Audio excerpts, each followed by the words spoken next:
ngaji rileks, ini tanamkan di hati.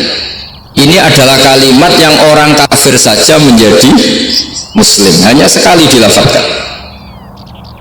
Masa lalu dengan kalimat yang sama tiang muslim menjadi kafir?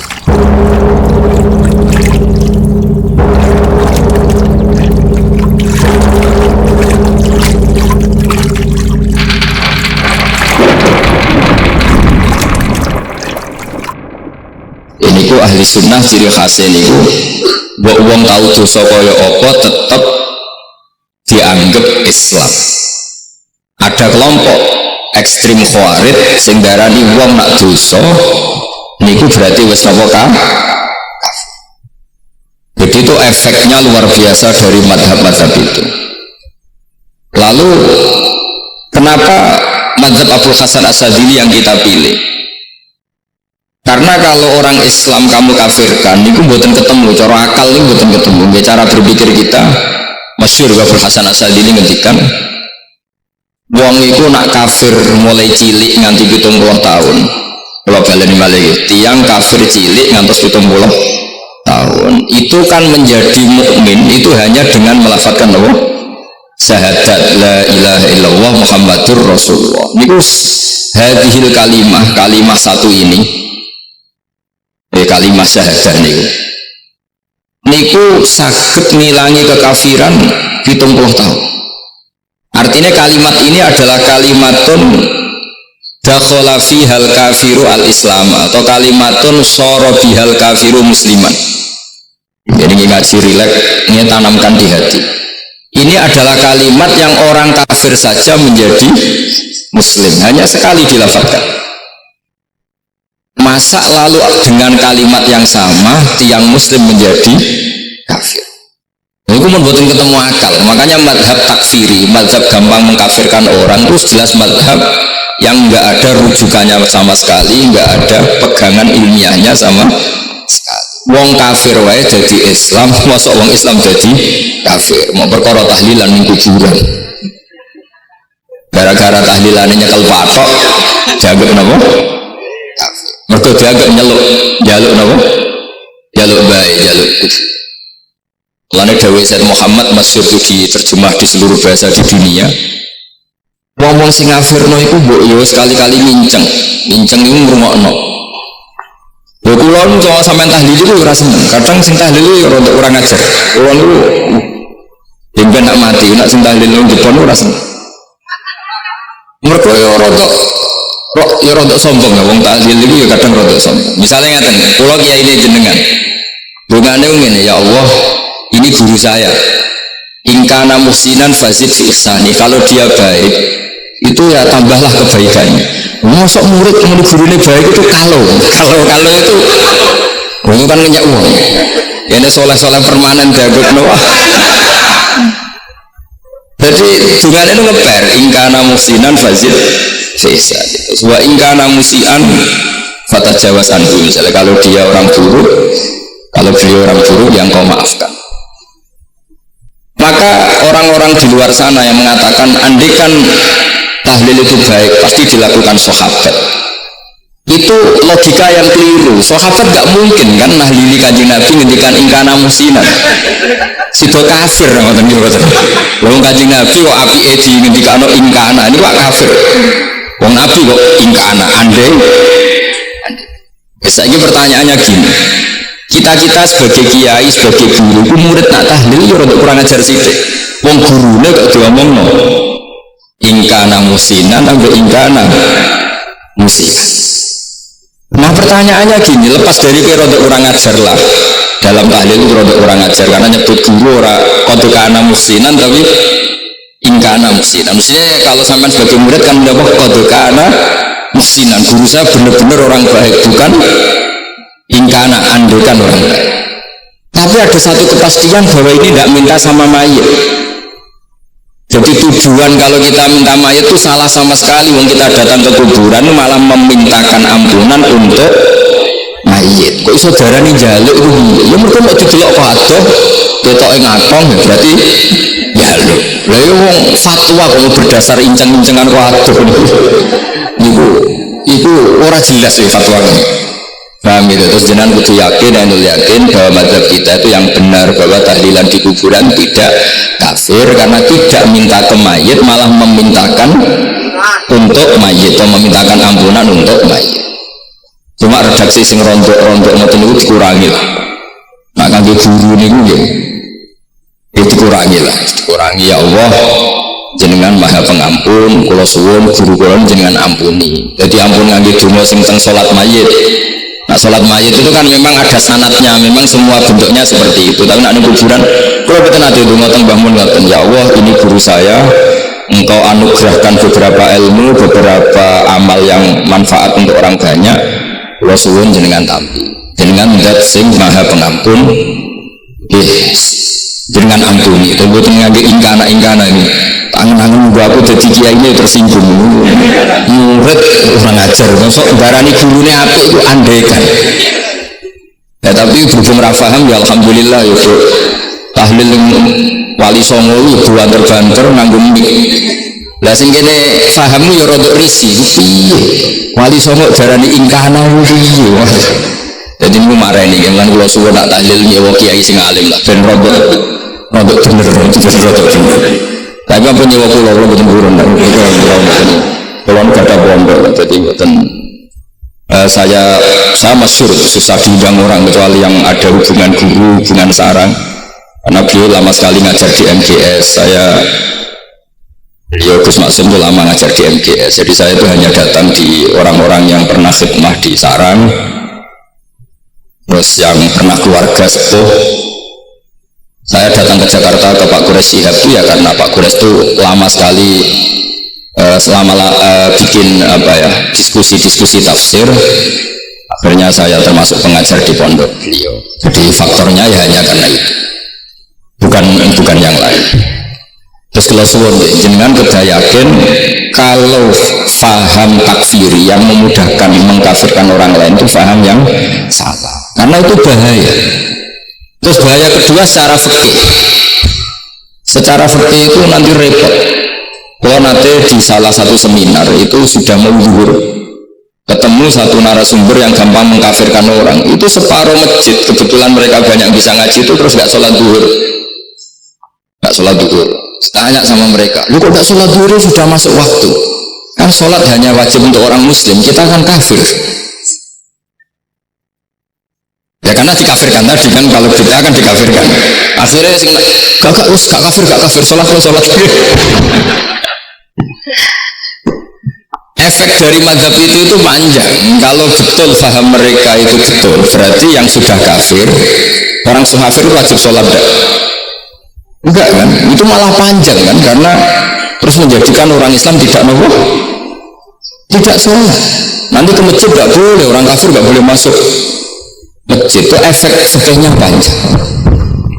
Jadi kalau suwun mazhab Abil Hasan Asyadili itu dipegang.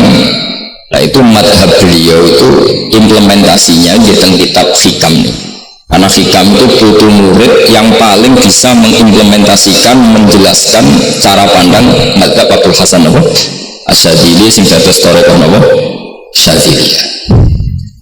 Terus ketiga, itu cara pandang itu detail itu jelimet, mesti sampai ora kepikiran. Misalnya begini, ketika ada orang salah jenengan marah, itu sebenarnya karena salahnya apa karena hal yang lain?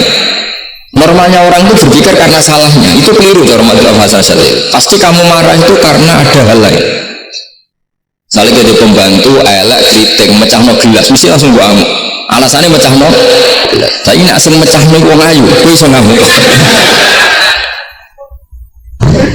Kowe iso ngamuk wong ayu. Mecahno gelas lah. Kok gelas lemari masuk gelas. Sama.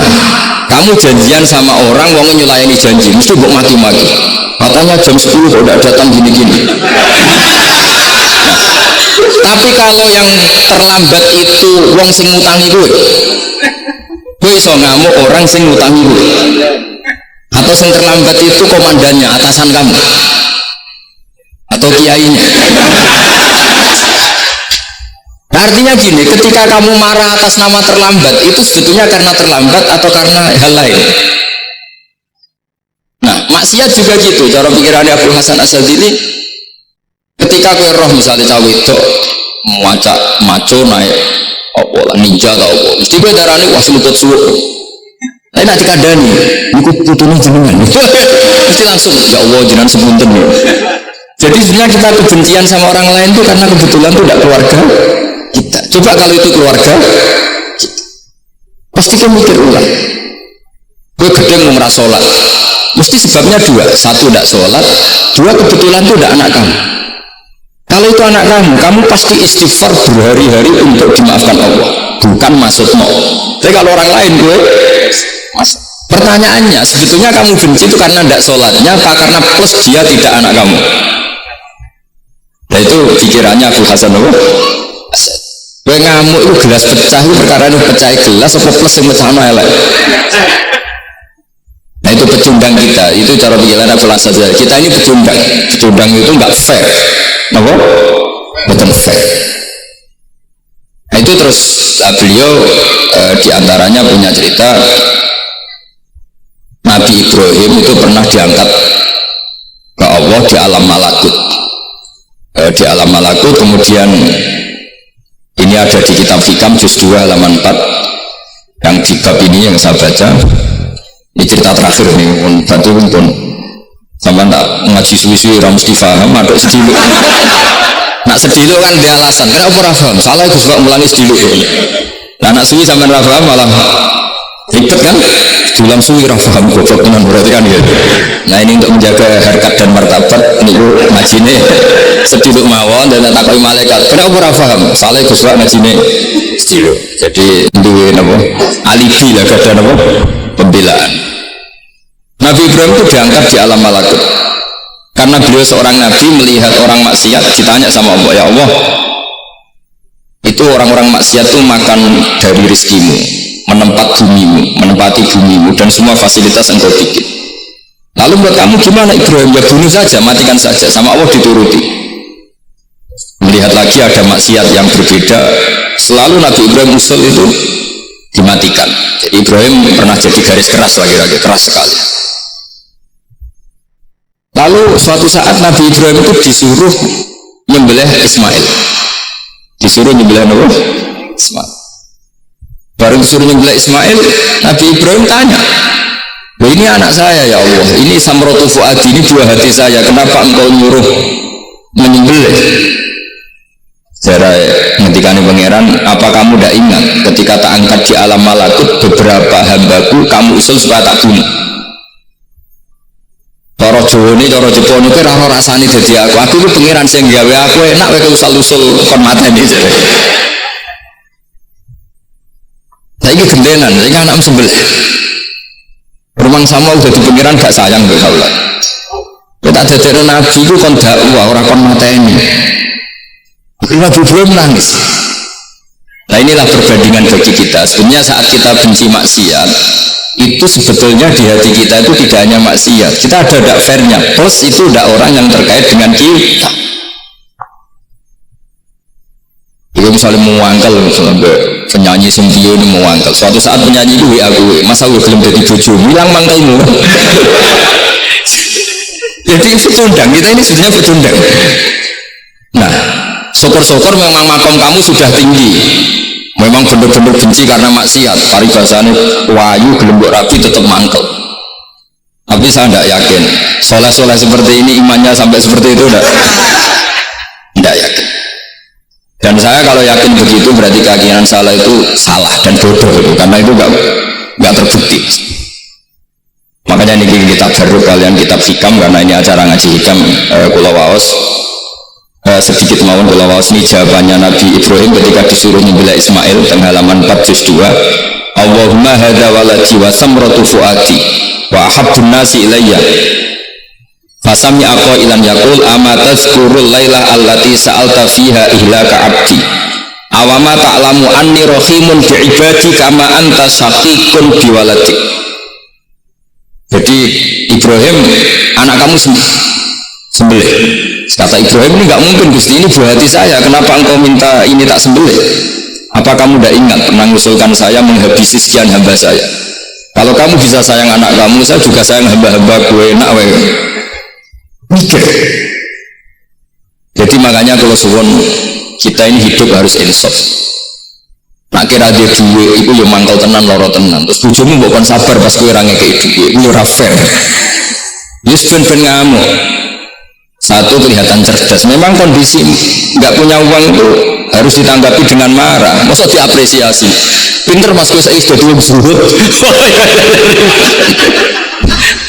Wah, ya ribet kan, bos mas sampean. Saya kira dia duit, sampean sudah dua zuhud, wong waro.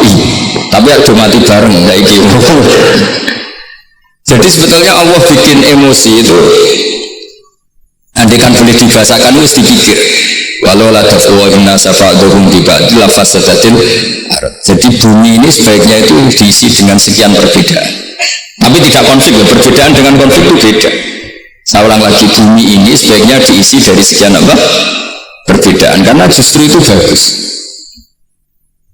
Saya itu berkali-kali bilang, andai kan tidak ada pikiran kedua, ini dunia ini sudah rusak.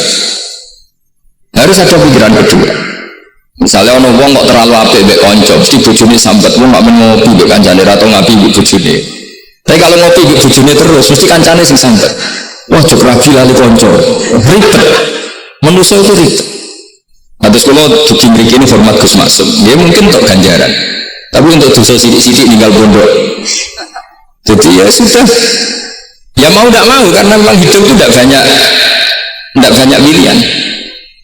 Ada orang sering ibadah di masjid, sholat, itu ya bagus. Tapi dia pasti tidak baik dalam sistem sosial. Umpama wong soleh kabeh ning masjid, itu dunia akeh sing mati. Karena tidak ada tim SAR paling murah. Loh iya kan, wong kecelakaan itu penolong pertama itu orang yang di masjid apa sing tukangnya dalan-dalan. Artinya sing nang masjid itikaf mesti ra duwe ganjaran nulung wong kecelakaan. Artinya ada kebaikan yang pasti nggak bisa dilakukan orang yang sedang di masjid. Andai kan yang di jalan itu orang-orang sholah itu waduhnya sebaldatun thayyibatu warabun ofu. Iya betul. Nabi pernah ditanya sahabat, ya Rasulullah kita ini senengane ngegeng di jalan. Kata Nabi, ya sudah nggak apa-apa, asal aktu torek haqqaha, ya kamu memberi haknya jalan. Apa itu? Amar ma'ruf nahi mungkar. Maksudnya nahi mungkar gini. Misalnya di bus itu ada orang soleh mayoritas, terus nyopet yang wedi, mergo mesti ditabuki wong akeh. Kalau yang di perapatan wong soleh kabeh, sing beda itu ya isin.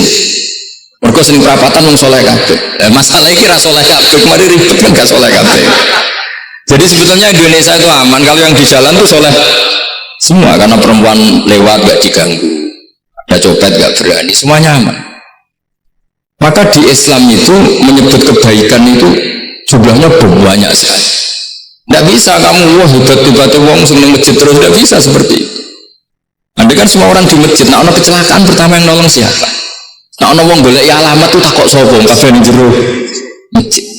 Ribet kan? Nah, makanya ini Quran bikin aturan wala taqutu bi kulli siratin tu'iduna wa tasudduna an sabilillah. Yang enggak boleh itu duduk di jalan sambil mengganggu atau mengancam hal-hal yang baik. Tapi kalau duduk di jalan justru membantu hal-hal yang baik, maka ini disyariatkan oleh Jadi ini kita harus mulai mikir ya. Jadi walhasil ngendikane kitab hikam, bayangkan yang maksiat itu anak kamu, istri kamu. Pilihan kamu itu memaafkan dan minta dimaafkan oleh Allah. Tapi ketika orang lain kamu minta supaya dilaknati Allah, ini tidak fair.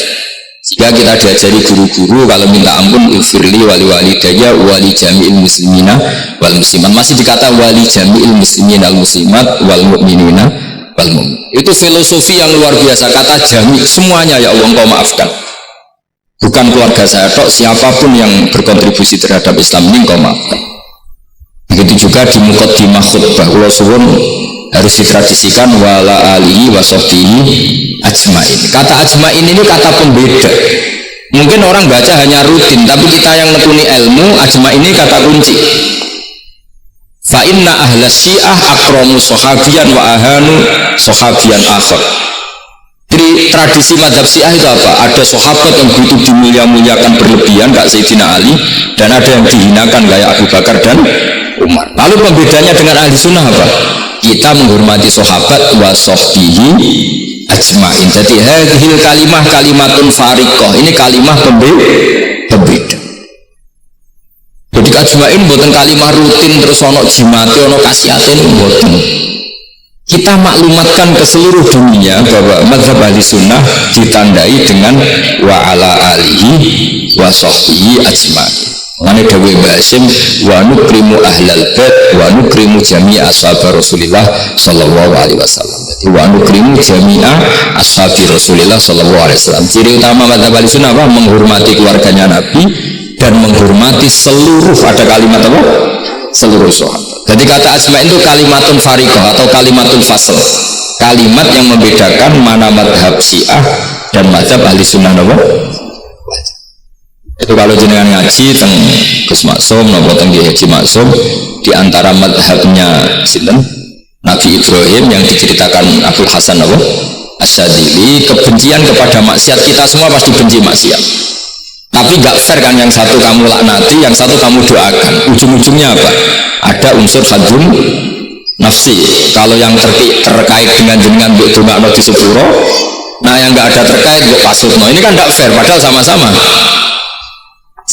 apa? Maksiat. Kalau suwun polemik tentang ketentuan gimana hukumnya ziarah kubur, ya hukumnya baik karena mendoakan atau memintakan ampun untuk yang mati, bukan meminta sama yang mati. Udah bisa Muhammad kan arah percaya wong didelok kuwatir, didelok kuwatir pancen yo ngeri kan. Patok itu pusat. Bariku ndonga, delok kuwatir kan iku njaluk kuburan, padahal mayite ngeluh perkara mau. Kadang nak sing kiai ini rapat iso ngaji wamben ingkanan. Wali kok darani napa? Ya Allah, jika mayit ini, andaikan mayit ini baik, maka dan andaikan tidak, bicara kowe dadi mayit bocah orang jelas mayit. Nah, makanya ini cobalah kalau sholat jenazah tidak apa-apa doa itu karena sanatnya seperti itu. Kalau doa guru ya diatur-atur yang baik lah, langsung mawon ya ghafiratunub wal khotiat gini-gini, saya mohon beliau amal baiknya jangan terima, amal buruknya jangan ampuni, karena guru juga manusia tidak nabi. Boten terus apa pakai